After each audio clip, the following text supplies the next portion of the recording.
Presiden Prabowo Subianto melempar wacana kepala daerah seperti gubernur hingga bupati dan wali kota dipilih oleh DPRD. Ia menilai sebagaimana diterapkan di negara lain, sistem itu lebih efisien dan tidak menelan banyak biaya. Prabowo menyebut jika pilkada dilakukan oleh DPRD, negara dapat menghemat triliunan rupiah karena sistem pemilihan secara langsung menelan biaya yang sangat mahal. Padahal anggaran pilkada tersebut bisa digunakan untuk hal lain yang lebih penting bagi masyarakat. DPRD itulah yang milih gubernur, milih bupati.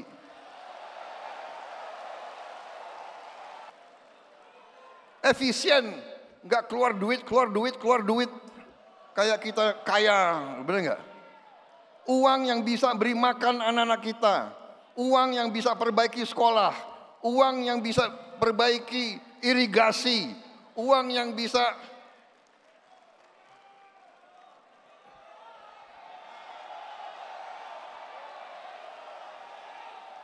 ini sebetulnya begitu banyak ketua umum partai di sini, sebenarnya kita bisa putuskan malam hari ini juga. Gimana? Usulan agar formulasi pilkada memang baru muncul dari Partai Golkar. Namun bukan tidak mungkin sejumlah partai politik lainnya akan mengajukan hal serupa. Lantas akankah wacana ini dapat direalisasikan pada pilkada mendatang? Tim TV One mengabarkan.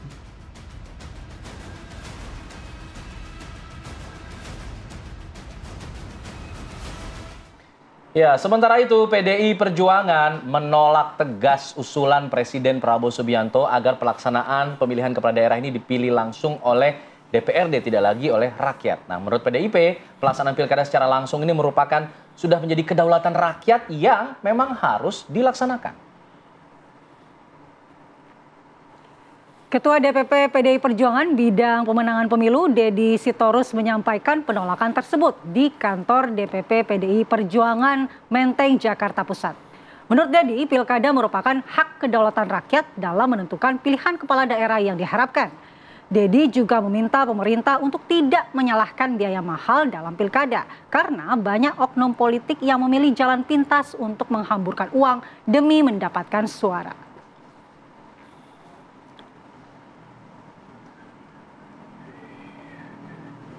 Jadi jangan hanya menyalahkan rakyat biaya mahal, karena yang menyaburkan uang itu kan memang dari elit politik sendiri. Kan itu, partai-partai yang membangun basis dukungan di bawah pasti tidak perlu uang besar-besar. Kan begitu ini logikanya. Tapi kalau mau main jalan pintas, mau tidak mau pasti main uang besar. Jadi periksa dulu ke dalam partai politiknya. Ya, nanti kita periksa apakah memang usulan dari presiden itu betul-betul bisa dilaksanakan dan mau dilaksanakan atau tidak. Tapi pada prinsipnya kami tetap ingin pemilu langsung dan kedaulatan di tangan rakyat, one man, one vote. Soal bagaimana menurunkan biaya pilkada masih sangat banyak ya cara untuk melakukan itu. Pertanyaannya sekarang sebenarnya seberapa jauh pemerintah ya betul-betul ingin membuat pilkada itu tidak ugal-ugalan seperti pemilu-pemilu yang terakhir ini.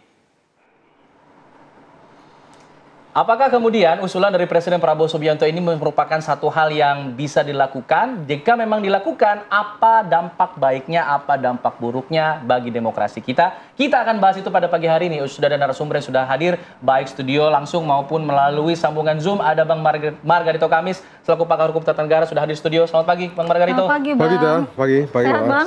Sehat. Ini gayanya mantap sekali ya weekendnya. Sepatunya kuning loh, bisa dilihat ya, Bang. Nggak kelihatan ya. Nggak kelihatan.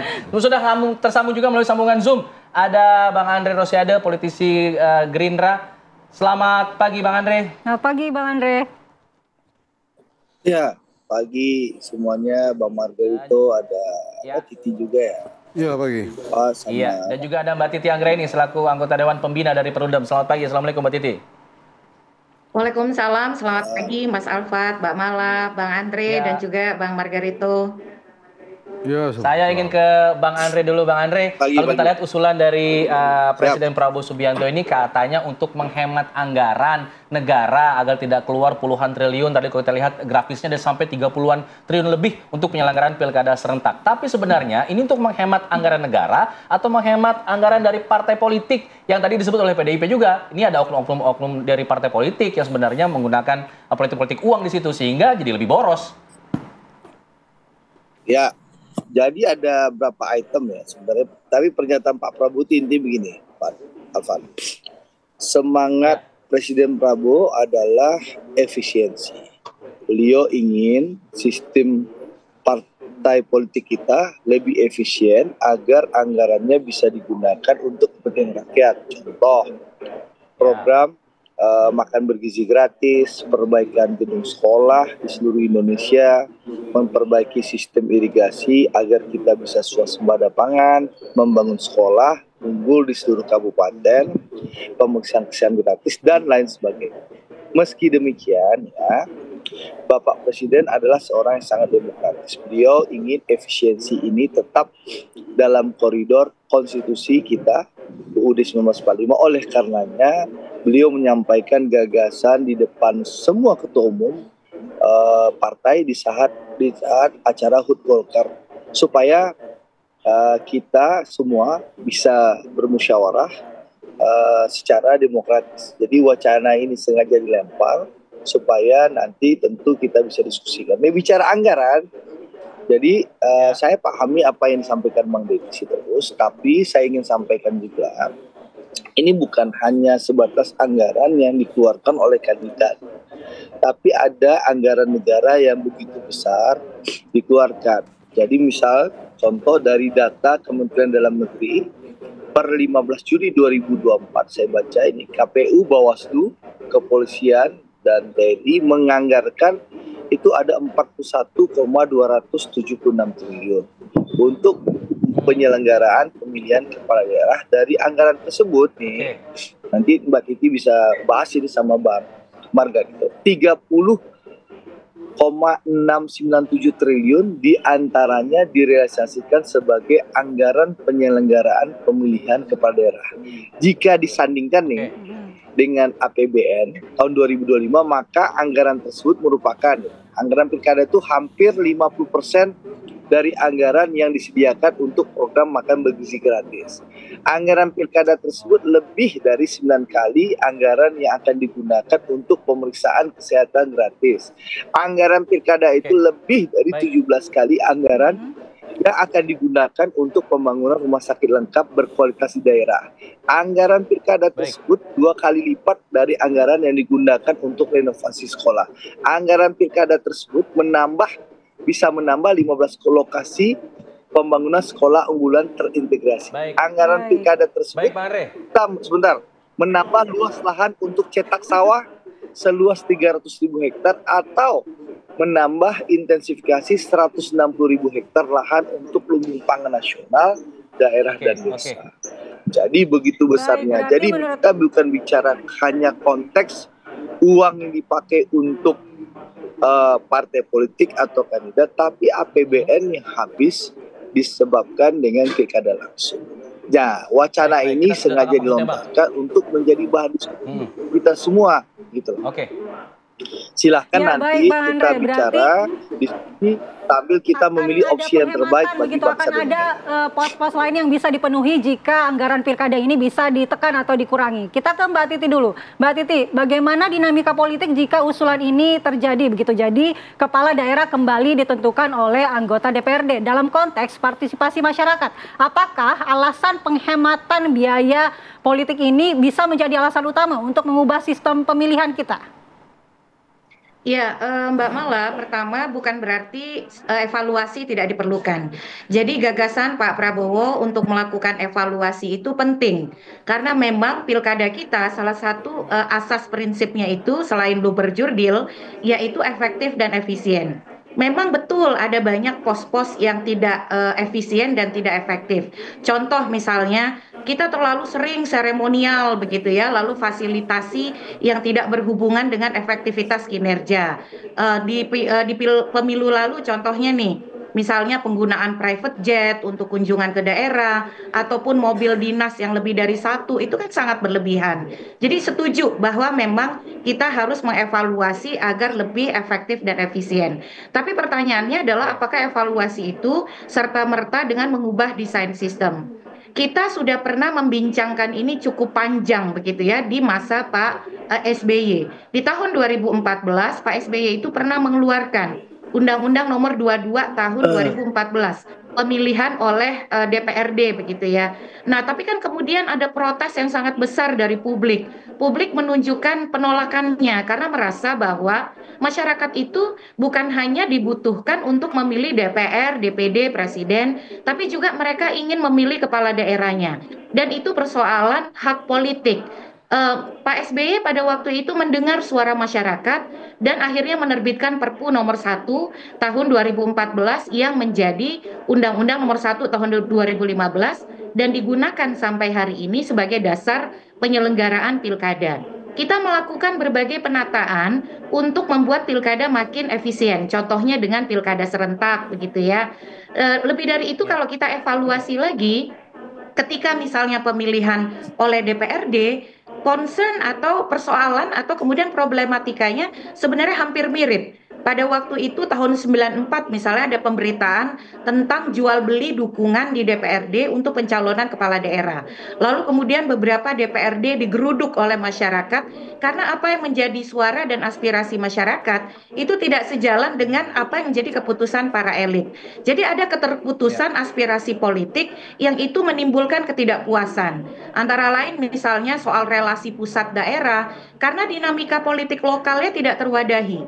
Di masa itu akhirnya ada tuntutan penguatan otonomi masa reformasi dan salah satu penguatan konsep otonomi itu yaitu dengan pemilihan kepala daerah secara langsung. Dulu misalnya di masa pemilihan oleh DPRD ada narasi lah sebagai contoh soal Riau Merdeka dan lain sebagainya. Tapi ketika pilkadanya langsung dikanalisasi dinamika politik lokal, relatif anasir-anasir yang coba membenturkan misalnya relasi pusat daerah itu tidak terlalu muncul. Jadi pilkada itu juga bisa menjadi pendekatan kanalisasi dan juga dinamisasi politik lokal.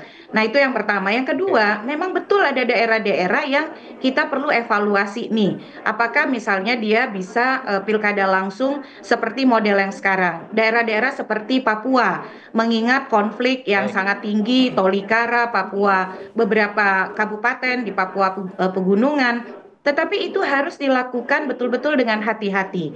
Bagaimana kita memperlakukan misalnya konsep pilkada asimetris itu dengan variabel dan indikator yang terukur sehingga tidak ada daerah yang merasa terdiskriminasi hak politik hanya karena tingkat ekonomi atau kemudian tingkat pendidikan. Nah, variabel ini yang perlu didiskusikan, bukan langsung konklusinya adalah pada pilkada tidak langsung. Dan yang terakhir, aspek konstitusionalitas dan ketatanegaraan kita. Semakin ke sini sebenarnya kita itu semakin masuk ke ranah yang lebih tertib. Ada putusan Mahkamah Konstitusi nomor 55 tahun 2019 yang menyatakan jangan acap kali mengganti pemilihan secara langsung. Dan itu ditegaskan dalam putusan 85 tahun 2022. Mahkamah Konstitusi pendirian hukumnya menyatakan pilkada adalah pemilu. Oleh karena itu, karena pilkada adalah pemilu, asas prinsipnya harus sejalan dengan pasal 22E ayat 1, yaitu langsung, umum, bebas, rahasia, jujur, dan adil, serta diselenggarakan oleh penyelenggara pemilu yang menyelenggarakan pileg dan pilpres.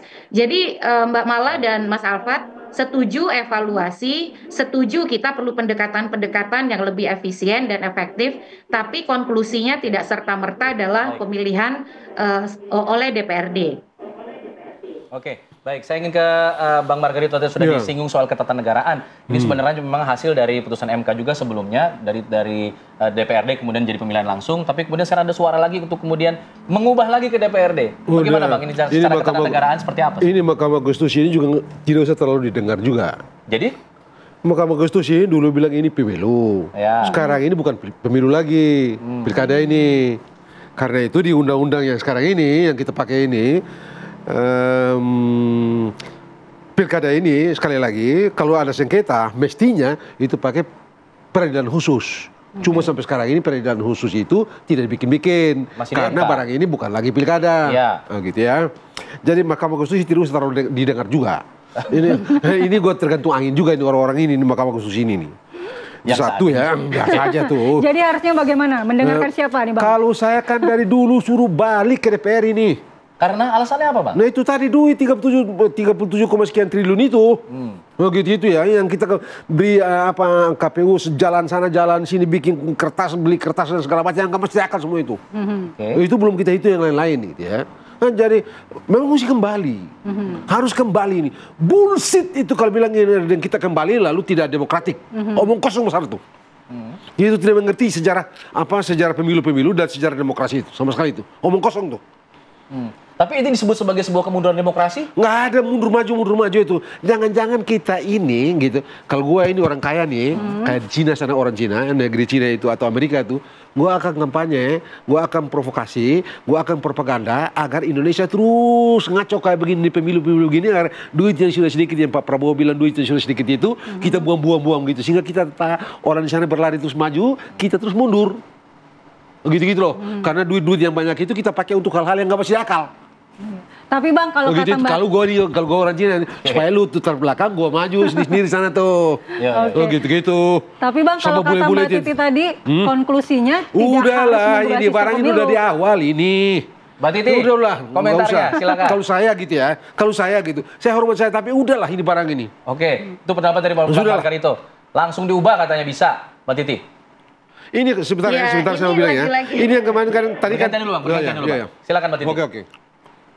Ya, banyak hal yang harus kita pertimbangkan ya soal kita kembali misalnya kepada dinamika di 2014. Bagaimana kemudian masyarakat melakukan penolakan dan juga menentang gagasan kembali ke DPRD.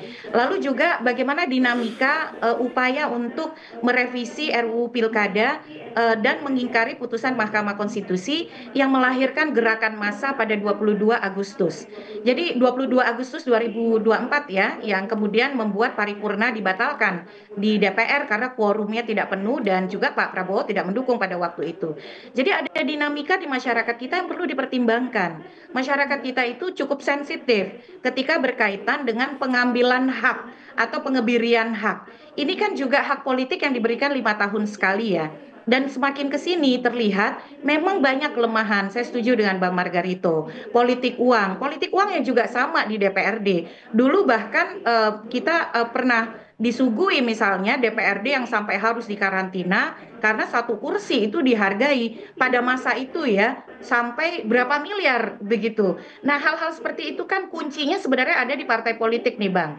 Jadi kalau kita bicara pembenahan, Bang Andre juga ya, momentum Pak Prabowo yang paling tepat adalah, dan ini juga sesuai dengan asta cita, yaitu mendorong demokratisasi partai politik. Bahkan misalnya di dalam RPJPN kita nih, Rencana Pembangunan Jangka Panjang Nasional 2025-2045, itu ada 2 mandat berkaitan dengan demokrasi substansial. Pertama, bagaimana membangun koherensi pengaturan pemilu dan pilkada dalam satu naskah undang-undang yang terkodifikasi untuk penguatan hak politik rakyat, itu di dalam RPJPN tuh. Dan yang kedua adalah revisi undang-undang partai politik. Jadi dinamika yang bisa menimbulkan kontroversi bagi kepemimpinan Pak Prabowo ini sebenarnya harus dihindari. Karena kenapa? Prioritasnya mestinya adalah bagaimana merealisasikan program pembangunan, justru memperkuat konsolidasi demokrasi, evaluasinya setuju, tapi kemudian daerah-daerah yang sudah menunjukkan kematangan berdemokrasi itu mestinya juga tidak boleh diabaikan. Dan adanya keterputusan antara aspirasi elit dan publik juga harus menjadi pertimbangan. Dan saya ingat betul nih, Gerindra ini tahun 2014 itu adalah pendukung pilkada langsung. Gerindra juga adalah pendukung penghapusan ambang batas pencalonan presiden. Ketika penyusunan Undang-Undang 7 2017 itu masuk kelompok yang menolak adanya ambang batas pencalonan presiden. Jadi mudah-mudahan konsistensi itu tetap terjaga dan saya yakin pada komitmen demokrasi Pak Prabowo. Ya, baik. Nanti kita minta tanggapannya langsung dari Bang Andre ya, sudah ditembak langsung ya Mbak Titi nih sebagai pendukung pilkada langsung sebenarnya dulu. Kita nanti minta tanggapannya saja ya, tetap di sini di Apa Kabar Indonesia Pagi.